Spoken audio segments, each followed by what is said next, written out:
plonge dans un peu de géométrie, on va explorer le vocabulaire et les propriétés des angles. Oui, bonjour. On va s'appuyer sur des notes, des schémas assez clairs pour ça. Au programme, les angles opposés par le sommet, les angles alternes internes et puis les correspondants. Et surtout, on va essayer de comprendre leurs liens essentiels avec les droites parallèles. C'est ça.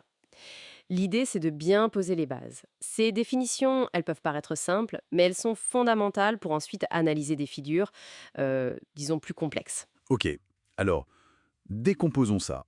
Commençons simple, les angles opposés par le sommet. Qu'est-ce que c'est exactement? Alors, deux angles sont opposés par le sommet si, premièrement, ils ont le même sommet, le point où les droites se croisent, Hmm, d'accord. et si leurs côtés sont en fait dans le prolongement l'un de l'autre.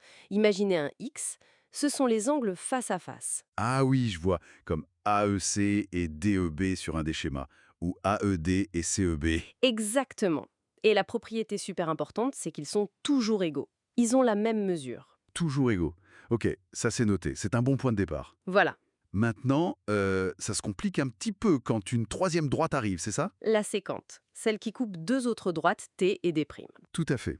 C'est cette droite séquente, qu'on appelle souvent delta dans les exemples, qui va créer de nouvelles paires d'angles intéressantes. Notamment les angles alternes internes. Alterne, interne. Alors, le nom donne des indices. Interne, ça veut dire qu'ils sont entre les deux droites, T et D'.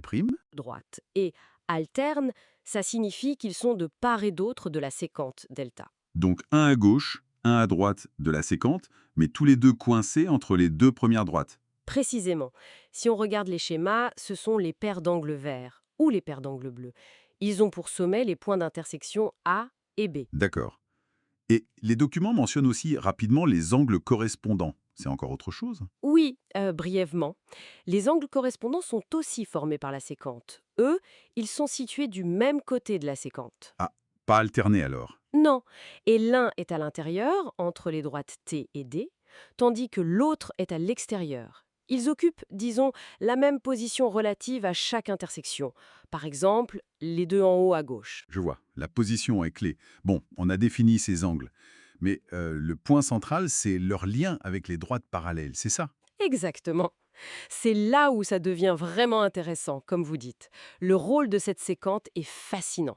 C'est elle qui révèle si les deux droites qu'elle coupe ont une relation particulière, comme le parallélisme. Alors, quelle est cette relation? Si les deux droites T et D sont parallèles. Eh bien, si ces deux droites sont parallèles et qu'elles sont coupées par une séquente, alors les angles alternes internes qu'elles forment sont... Égaux. Ils ont la même mesure. Ah. Donc, parallélisme implique égalité des angles alternes internes. C'est ça. Et c'est vrai aussi pour les angles correspondants. Si les droites sont parallèles, les angles correspondants sont égaux aussi. D'accord. Ça, c'est une propriété directe.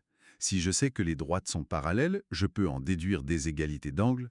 Tout à fait. C'est extrêmement utile pour résoudre des problèmes, calculer des mesures d'angle manquantes, etc.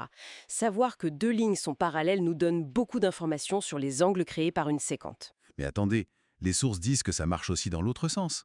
C'est la réciproque, c'est ça? Oui, et c'est peut-être encore plus puissant comme outil de démonstration. Si vous avez deux droites coupées par une séquente et que vous observez ou mesurez que les angles alternés internes sont égaux, Même si on ne sait pas au départ si les droites sont parallèles. exactement. Si ces angles alternés internes sont égaux, alors vous pouvez conclure que les deux droites sont parallèles. Ah, d'accord. Et la même chose est vraie pour les angles correspondants. Si vous constatez qu'une paire d'angles correspondants est égale, alors les droites sont forcément parallèles. Donc c'est une relation à double sens. Une équivalence, en fait. C'est tout à fait ça. L'égalité des angles alternes internes ou correspondants est à la fois une conséquence du parallélisme et un critère pour le prouver. D'accord, c'est clair. C'est comme un test, en quelque sorte. Oui, un test géométrique fiable. Ça montre bien comment une mesure locale, celle d'un angle à une intersection, nous renseigne sur une propriété globale des lignes, leur orientation mutuelle. Bon, alors si on récapitule, pour être sûr, on a les angles opposés par le sommet, même sommet, côté prolongé, toujours égaux. C'est ça. Puis, avec une séquente qui coupe deux autres droites, on a les paires alternes internes, entre les droites de part et d'autre de la séquente, et les correspondants, même côté de la séquente, un dedans, un dehors. Voilà. Et le truc crucial, ces paires-là, alternes internes ou correspondants, sont égales si et seulement si les deux droites coupées sont parallèles. C'est bien le message principal. C'est exactement le message clé à retenir. C'est le lien fondamental. Parfait. Et juste pour ouvrir un peu la perspective, au-delà des exercices de maths, c'est intéressant de se demander comment on utilise ça concrètement. C'est-à-dire, Les ingénieurs jouent délibérément avec ces relations, angles, parallélismes, peut-être pour assurer la stabilité d'une structure ou pour créer une illusion d'optique, guider le regard. On sait que deux lignes parallèles donnent une impression de fuite, de profondeur.